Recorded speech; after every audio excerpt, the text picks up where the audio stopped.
اللهم صل على سيدنا نبينا شفينا حبيبنا مولانا محمد صلى الله عليه وآله وصحبه وسلم। ফাজাইল আমলের হেকায়েতে সাহাবার অধ্যায় থেকে ৯ নং হাদিস পড়া হইতেছে। গাবায় হজরত সালামা ইবনে আকওয়া রাদিয়াল্লাহু তাআলা আনহু এর দৌড়। গাবা মদিনা তাইয়েবা হইতে ৪-৫ মাইল দূরে অবস্থিত একটি আবাদি ছিল। সেখানে হুজুর সাল্লাল্লাহু আলাইহি সাল্লামের কিছু উট চরিত। কাফেরদের একদল লোকসহ আব্দুর রহমান ফাজারি উটসমূহ লুট করিয়া নিল। উটের রাখালকে হত্যা করিয়া ফেলিল। এই লুটতরাজকারীরা ঘোড়ায় সওয়ার ছিল এবং সশস্ত্র ছিল। ঘটনাক্রমে হজরত সালামা ইবনে আকওয়া রাদিয়াল্লাহু তাআলা আনহু সকালবেলায় তীর ধনুক লইয়া পায়ে হাঁটিয়া গাবার দিকে যাইতেছিলেন। হঠাৎ লুটেরাদের প্রতি তাহার দৃষ্টি পড়িল। বালক ছিলেন এবং খুব দৌড়াইতে পারিতেন। কথিত আছে তাহার দৌড় অতুলনীয় ও প্রসিদ্ধ ছিল। তিনি দৌড়াইয়া গোরাকে ধরিয়া ফেলিতেন, কিন্তু গোরা তাহাকে ধরিতে পারিত না। সেই সঙ্গে তীর চালনায়ও প্রসিদ্ধ ছিলেন। হজরত সালামা ইবনে আকওয়া রাদিয়াল্লাহু তাআলা আনহু একটি পাহাড়ে আরোহণ করিয়া মদিনার দিকে মুখ করিয়া লুটতরাজের কথা ঘোষণা করিয়া দিলেন। তীর ধনুক তো সাথেই ছিল। স্বয়ং ওই সকল লুটেরাদের দাওয়া করিলেন, এমনকি তাহাদের নিকট পর্যন্ত পৌঁছিয়া গেলেন এবং তীর ছুঁড়িতে আরম্ভ করিলেন এবং এমন দ্রুত একের পর এক তীর ছুঁড়িলেন যে তাহারা ভাবিল যে বিরাট দল রহিয়াছে। যেহেতু তিনি একা ছিলেন এবং পায়দলও ছিলেন, এই জন্য যখন কেহ গোরা ফিরাইয়া তাহার দিকে আসিত তখন তিনি কোনো গাছের আড়ালে লুকাইয়া যাইতেন এবং আড়াল হইতে তাহার গোরাকে তীর মারিতেন। ইহাতে গোরা আহত হইত, আর সেই ব্যক্তি এই মনে করিয়া ফিরিয়া যাইত যে যদি ঘোড়া পড়িয়া যায় তাহলে আমি ধরা পড়িয়া যাইব। হজরত সালামা ইবনে আকওয়া রাদিয়াল্লাহু তাআলা আনহু বলেন, মোট কথা তাহারা পালাইতে থাকিল আর আমি দাওয়া করিতে থাকিলাম। এমনকি হুজুর সাল্লাল্লাহু আলাইহি সাল্লামের যে উটগুলি তাহারা লুট করিয়েছিল উহা আমার পিছনে পড়িয়া গেল। ইহা ছাড়া তাহারা নিজেদের ৩০টি বর্ষা এবং ৩০টি চাদরও ফেলিয়ে গেল। এমন সময় ওয়াইনা ইবনে হিসন একটি দলসহ সাহায্যের জন্য তাহাদের নিকট পৌঁছিয়ে গেল। ইহাতে উক্ত লুণ্ঠনকারীদের শক্তি বাড়িয়ে গেল, আর ইহাও তাহারা জানিতে পারিল যে আমি একা। তাহারা কয়েকজন মিলিয়া আমার পিছনে দাওয়া করিল।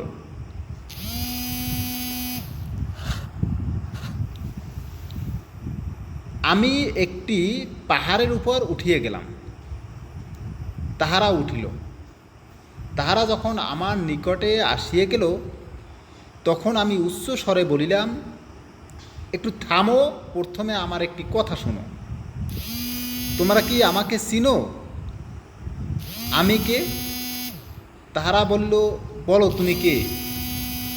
আমি বলিলাম, আমি ইবনে আকওয়া, ওই পবিত্র সত্তার কসম যিনি মুহাম্মদ সাল্লাল্লাহু আলাইহি সাল্লামকে সম্মান দান করিয়েছেন। তোমাদের মধ্যে হইতে কেহ যদি আমাকে ধরিতে চায় তবে ধরিতে পারিবে না, আর আমি যদি তোমাদের কাহাকেও ধরিতে চাই তবে আমার হাত হইতে সে কখনো ছুটিতে পারিবে না। যেহেতু তাহার সম্পর্কে সাধারণভাবে ইহা প্রসিদ্ধ ছিল যে তিনি খুব বেশি দৌড়াইতে পারেন, এমনকি আরবি ঘোড়াও তাহার মোকাবিলা করিতে পারে না, কাজেই এইরূপ দাবি কোনো আশ্চর্য কিছু ছিল না। সালামা রাদিয়াল্লাহু তাআলা আনহু বলেন, আমি এইভাবে তাহাদের সহিত কথাবার্তা বলিতে থাকি, আর আমার উদ্দেশ্য ছিল তাহাদের নিকট তো সাহায্য পৌঁছিয়ে গিয়েছে। মুসলমানদের পক্ষ হইতে আমার সাহায্য আসিয়া পৌঁছুক, কারণ আমি মদিনার ঘোষণা করিয়া আসিয়াছিলাম। মোট কথা আমি তাহাদের সহিত ওইভাবে কথাবার্তা বলিতেছিলাম, আর গাছের ফাঁক দিয়া মদিনা মুনাওয়ারার দিকে গভীর দৃষ্টিতে দেখিতেছিলাম।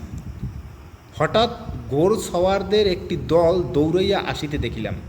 তাহাদের মধ্যে সকলের আগে আকরাম আসাদি রাদিয়াল্লাহু তাআলা আনহু ছিলেন। তিনি আসা মাত্রই আব্দুর রহমান ফাজারির উপর হামলা করিলেন। আব্দুর রহমানও তাহার উপর হামলা করিল। তিনি আব্দুর রহমানের ঘোড়ার উপর আক্রমণ করিয়া তাহার পা কাটিয়ে ফেলিলেন। ইহাতে ঘোড়া পড়িয়া গেল। আব্দুর রহমান পড়িতে পড়িতে তাহার উপর হামলা করিয়া দিল। ইহাতে তিনি শহীদ হইয়া গেলেন। আব্দুর রহমান তৎক্ষণাৎ তাহার ঘোড়ার উপর সওয়ার হইয়া গেল। তাহার পিছনে আবু কাতাদা রাদিয়াল্লাহু তাআলা আনহু ছিলেন। তিনি সঙ্গে সঙ্গে আক্রমণ শুরু করিয়া দিলেন। আব্দুর রহমান আবু কাতাদা রাদিয়াল্লাহু তাআলা আনহুয়ের ঘোড়ার পায়ের উপর আঘাত করিলে, যাহার ফলে ঘোড়া পড়িয়া গেল, এবং আবু কাতাদা রাদিয়াল্লাহু তাআলা আনহু পড়িতে পড়িতে আব্দুর রহমানের উপর আক্রমণ করিলেন, ফলে সে নিহত হইল। অতঃপর আবু কাতাদা রাদিয়াল্লাহু তাআলা আনহু সঙ্গে সঙ্গে ওই ঘোড়ার উপর যাহা আকরাম আসাদি রাদিয়াল্লাহু তাআলা আনহুর কাছে ছিল, এবং এখন যাহার উপর আব্দুর রহমান সওয়ার ছিল, চড়িয়ে বসিলেন। আবু দাউদ ফায়দা। কোনো ইতিহাস গ্রন্থে লেখা আছে যে হজরত সালামা রাদিয়াল্লাহু তাআলা আনহু আকরাম আসাদি রাদিয়াল্লাহু তাআলা আনহুকে আক্রমণ করিতে বাধাও দিয়েছিলেন যে একটু অপেক্ষা করুন, আমাদের দলের আরও লোকদের আসিতে দিন, কিন্তু তিনি বলিলেন আমাকে শহীদ হইতে দাও। বর্ণিত আছে যে মুসলমানদের মধ্যে একমাত্র তিনিই শাহাদাত বরণ করেন এবং কাফেরদের বহু লোক এই যুদ্ধে মারা যায়। ইহার পর মুসলমানদের বিরাট দল আসিয়া পৌঁছে এবং তাহারা কাফেররা পালাইয়ে যায়। সালামা রাদিয়াল্লাহু তাআলা আনহু হুজুর সাল্লাল্লাহু আলাইহি সাল্লামের কাছে আবেদন করিলেন যে আমার সঙ্গে 100 লোক দিন, আমি তাহাদের দাওয়া করিব। কিন্তু হুজুর সাল্লাল্লাহু আলাইহি সাল্লাম ফরমাইলেন তাহারা নিজেদের দলে পৌঁছিয়ে গিয়েছে।